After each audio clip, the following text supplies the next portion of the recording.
대선을 1년 앞두고 민심이 그야말로 요동을 치고 있습니다. 우선 앞서 들으신 국토부 산하 LH 직원들의 투기 의혹에 이어 이틀 뒤죠. 윤석열 전 총장까지 사임을 하면서 대권 후보 지지율이 순식간에 뒤바뀐 겁니다.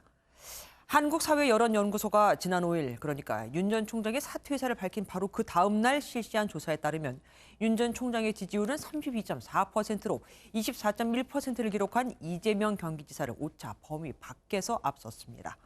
3위는 14.9%로 이낙연 민주당 대표였고 무소속 홍준표 의원과 정세균 국무총리, 추미애 전 법무부 장관이 그 뒤를 이었죠. 윤 전 총장의 지지율은 사퇴 전인 지난 1월 22일 조사 때보다 17.8%포인트나 상승했습니다. 여론조사 업체 리얼미터가 어제그제 진행한 조사에서도 윤 전 총장은 28.3%로 선두였습니다. 2위는 22.4%로 이재명 지사, 3위는 13.8%로 이낙연 대표, 홍준표 의원, 안철수 대표 이렇게 순이었죠.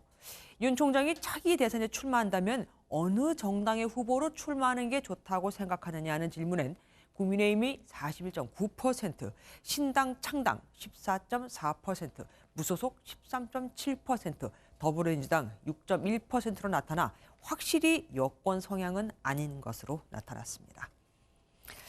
그렇다면 누가 윤석열 전 총장을 이렇게 지지하고 있을까요?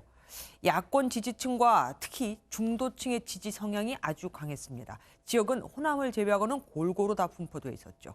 안보람 기자가 분석해봤습니다. 우선 윤석열 전 검찰총장에 대한 연령대별 지지율을 봤습니다. 한국사회여론연구소 KSOI 조사와 리얼미터 조사 모두 5, 60대에서 30% 넘는 지지율을 보였습니다. 자신을 보수라고 생각하는 사람들은 윤 전 총장에 대한 지지가 높았습니다. KSOI 조사에선 지지율이 50.9%에 달했고 리얼미터에서도 44%는 윤 전 총장을 지지했습니다. 중도층 지지율도 모두 30%를 넘었습니다. 정당별로는 국민의힘과 국민의당 지지자들이 윤 전 총장에 대한 기대가 컸습니다. 정치를 할 것 같은 검찰총장에서 예비 정치인으로 분명히 선언을 한 거고요. 국힘당에서 사기 후보가 마땅치 않아 보이고 지역별로는 고른 지지가 눈에 띄었습니다.